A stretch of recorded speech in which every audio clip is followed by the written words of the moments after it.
Сәлем достар, сіздер менен Айткүл Изатуллаева. Бүгін дәл осындай керемет макаронстар дайындайтын боламыз. Мен бұл рецептті өте ұзақ іздедім және дәл осындай макаронстар шығару үшін біраз еңбек етуге тура келді. Өйткені көптеген қателіктер болады екен, соның барлығын бүгін талдап өтетін боламыз. Мінекей біздің макаронстарымыз іші мынандай болады. Осындай ортасына клубника салып істедім. Ендеше кеттік макарон дайындауға кірісетін боламыз. Ол үшін бізге ақ уыз қажет болады. Жұмыртқаның ағы ешқандай сары уызы түсіп кетпеуі керек. Және осындай ыдысымызға құмшекерімізбенен суды араластырып алдым. Оны газда отта ертіп аламыз, яғни сироп дайындаймыз. Және араластырып тұру міндетті, өйткені асты күйіп кетпеуі керек сиропымыздың. Ал мен мына ыдысқа кәдімгі бадам ұнын және қант ұнтағын ситадан өткізіп араластырып алдым. Енді екіге бөліп қойған ақ уызымыздың бірін осы ұнымызбен араластыратын боламыз. Бұл жерде ескере кететін жайт, біздің бадам ұнымыз өте сапалы болуы керек. Қатты майлы болуға да болмайды, өйткені қатты майлы болса біздің макаронстарымыз шықпай қалады. Менің көптеген қателіктердің бірі сол болды. Енді мінекей ақ уызымызды салып жақсылап араластырамыз. Бұл басында бірікпейтіндей болып көрінуі мүмкін, бірақ жаймен араластыра келе басы бірігеді. Егер де сіздер мысалы түрлі түсті істейтін болсаңыздар, дәл осы жерде қосып жіберсеңіздер де болады. Мен мына видеода кейінірек қосқанмын бояғышты, яғни тағамдық бояуды. Немесе дәл осылай құр өзін жасасаңыздар да болады. Түсі әдемі болып шығады.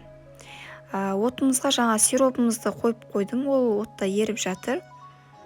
Мінекей жақсылап араластырып аламыз.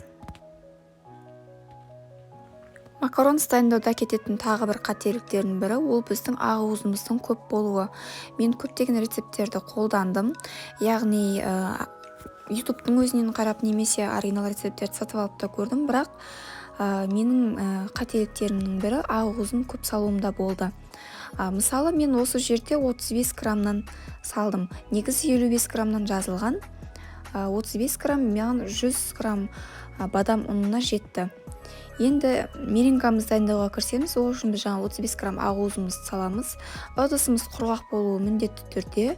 Және миксерімізді орташа жылдамдықта кішкене пивной пена дейді ғой, аппақ болып көпіргенге дейін араластырып аламыз. Неке қатты араластырып жіберудің де қажет жоқ, өйткені ақ уызымыз шамадан тыс араласып кететіндей жағдай болатын болса, онда біздің белогымыз іртік-іртік болып қалады және макаронымыз шықпайды. Енді осы жерде сиропымызды құйып, жоғары жылдамдықпен араластырамыз. Маған осы қолдың миксермен араластыру 8 минут уақытымды алды. Яғни ол біздің миксеріміздің қанша ватт болуына да байланысты. Мендегі Tritower фирмасынікі 1200 ваттық. Және ол әлдеқайда тез, жылдам жұмыс жасайды. Меренгамыз дайын, маған бір 8 минуттай уақыт кетті. Енді макаронажға краситель қосып алдым. Жай ғана бір тамшы тамызсаңыздар, соның өзі жетіп жатады. Мінекей жақсылап араластырып, біркелкі түскенше араластырып аламыз. Енді үстінен меренгамызды 3/1 бөлігін бөліп саламыз. Жайлап астынан үстіне қарай, жоғарыдан төмен қарай, яғни араластыратын боламыз. Үстінен қатты басып тастауға болмайды. Және әр салған меренгамызды толық араласқанға дейін, жақсылап осылай бір келкі болғанға дейін араластырып алып, сосын қалғанын қосамыз. Менде меренга аса қатты көпірген жоқ, өйткені альбумин қосқан жоқпын. Кей рецепттерде альбумин қосып барып жасайды, бірақ онымен де жасап көрдім, бір особо қатты разницасын көрген жоқпын. Мінекей енді келесі бөлігімізді салып, оны да жақсылап араластырып аламыз. Массасы тым қатты, қою да тым қатты сұйық та болуы керек емес. Өйткені сұйық болып кететін болса, макаронстарыңыз жұқа әрандай жайылып кететін болады. Өз формасын дұрыс ұстамайды. Тым қатты қою болатын болса, арасы піспей қалуы да мүмкін. Сол үшін осындай орташа, тым қатты қою емес, тым қатты сұйық емес масса болуы керек. Неке массасы осындай болуы керек. Менде аз ғана меренга қалып кетті, оны да сала салдым. Бірақ негізі меренгаларыңызға қарайсыздар, өйткені қатты, мысалы көпіретін болса, сіздердікі жаңадай граммы көп болатын болса, оның барлығын қосу керек деген сөз емес, яғни керегінше.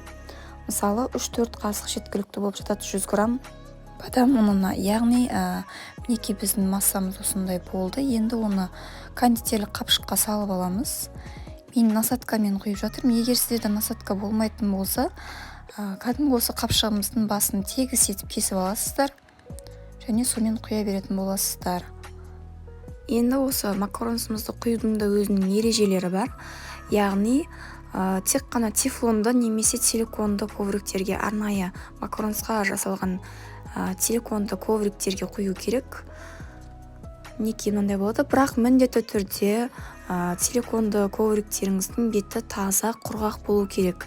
Және олмен артық зат, мысалы басқа бисквиттерді пісіруге болмайды, өйткені бетіне май ылғал болып жабысып қалады және соның есебінен макарондарыңыз шықпай қалуы да мүмкін. Сондықтан тек қана макаронға арнаған дұрыс. Құйғанда мінекей осылай жарты сантиметр жоғарылықта түзу ұстай отыра, осылай үстінен кішкене қыса отыра құйып шығатын боламыз. Мінекей осылай барлық бөліктерге құйып дайындап аламыз. Бірден бір күшті шығып кетеді деп айта алмаймын. Жаймен қол жаттыға келе өзі әдемі формалар шығатын болады. Пештеріңізді қоспайсыздар, яғни макаронымызды салғаннан кейін ғана пешімізді қосып 145 градуста 10-15 минутта пісіріп алатын боламыз. Енді үстінен соғатын болсаңыздар, арасындағы ауаларымыз шығып, бетіндегі кедір-бұдырлар кетіп біркелкі болатын болады. Енді кремімізді дайындауға кірісетін боламыз. Ол үшін бізге бөлме температурасына тұрған сары май қажет болады. Ол 82% болғаны дұрыс. Және творожный сыр, яғни ірімшігіміз, сонымен қатар қант ұнтағымыз керек болады. Енді осы барлық массаларымызды ыдысқа салып, орташа жылдамдықпен біркелкі болғанға дейін жақсылап араластырып аламыз. Шоколадпен, яғни шоколадты ганашпен де жасасаңыздар болады. Ол үшін 90 грамм сливки және 90 грамм шоколадты ертіп, бір күн алдын қойып қойларыңызға тура келеді. Маған жылдам дайын болатын осы крем. Және бұның дәмі де өзіне жараса әдемі. Барлық начинкаларды салып істей беруге болады. Мінекей, осылай жақсылап біркелкі болғанға дейін араластырамыз. Бұл ісінбейді, ешқандай бір ұзақ араластырудың қажеті жоқ. Жай ғана түйіршіктері қалмаған кезге дейін жақсылап араластырып алсаңыздар жеткілікті. Мінекей креміміз дайын. Жақсылап шет-шетін жақсылап араластырып, арасындағы ауаларын шығаратын боламыз. Мінекей біздің макаронымыз дайын. Осылай ковригімізден өзі оңай алынуы керек. Дайын болған піскен макарондарымыз. Және бірден ковриктен алуға болмайды. Кішкене суытып барып аламыз. Мінекей астындағы юбочкалар осындай болады. Ковриктен алған кезде осылай асты құрғақ және оңай алынуы керек. Сонда ғана біздің макаронымыз дайын деген сөз. Мінекей. Енді макарондарымызға кремін жағатын боламыз.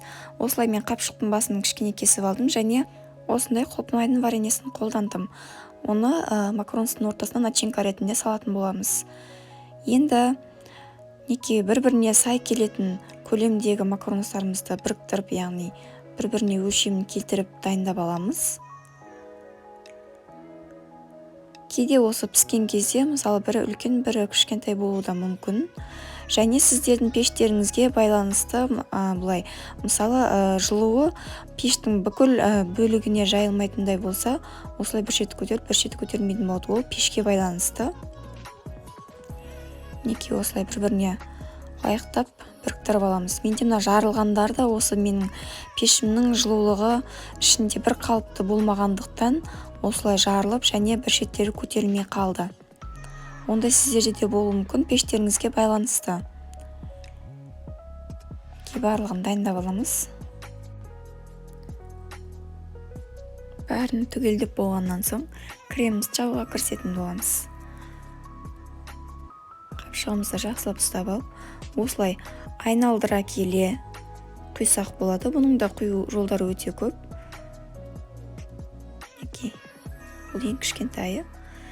Енді арасына начинка салатын болсақ, дәл осылай шет-шетін айналдырып, жаққан кезде де үстінен 5 см жоғарылықта кіреміз, яғни 5 см жоғарылықта ұстаймыз. Және ортасына осылай құлпынайымызды салып, үстінен кішкене жан-жағынан жетпей қалған жерлерін жағып жібердім. Үстінен екінші бөлігін қоятын боламыз. Кремді құйған кезде, мысалы макаронстың ортасынан бастап қысып құйсаңыздар да болады, ол да ыңғайлы. Маған начинка салғанға осылай шет-шетінен айналдырып барып құйған ыңғайлы болды. Мінекей, барлық макаронстарымызды осылай арасына салып шығамыз. Арасына құлпынай немесе басқа да жемістерді қоюға болады. Мысалы банан деген секілді кез келген өзіңізге ұнайтын жемістерді қойсаңыздар болады. Немесе арасына жаңағыдай шоколад салып, ертілген, яғни сливкимен араластырған ганашпен салып, солай салсаңыздар да болады. Ол өздеріңіздің қалауларыңызға байланысты. Барлығын осылай қойып шығамыз.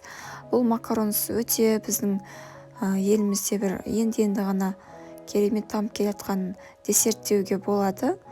Бұны бір жеп көргеннен кейін өздеріңізде тоқтай алмайтын боласыздар. Және макаронстарымыздың барлығын дайындап болғаннан соң аузы жабылатын ыдыста, яғни контейнерде бір күнге, яғни бір 8-9 сағатқа қалдырамыз. Сонда біздің креміміз сіңіп, өз-өздеріне пропитка жасалынады дейді ғой, яғни солай сіңіп, әдемі болып жұмсарады. Қазір бұны бірден жейтін болсақ, біз қытырлақ болады. Мінекей макаронстарымыздың барлығы дайын. Осындай әдемі керемет болып шығады. Видеом сіздерге ұнады деген ойдамын. Сіздер де міндетті түрде дайындап көріңіздер. Өте керемет, өте дәмді десерт болады. Видео ұнаса лайк басып, комментарийға өз ойларыңызды жаза кетіңіздер. Және подписка жасап, қоңыраушаны басуды ұмытпаңыздар. Мінекей керемет макаронстарымыз дайын. Ас болсын, сау болыңыздар.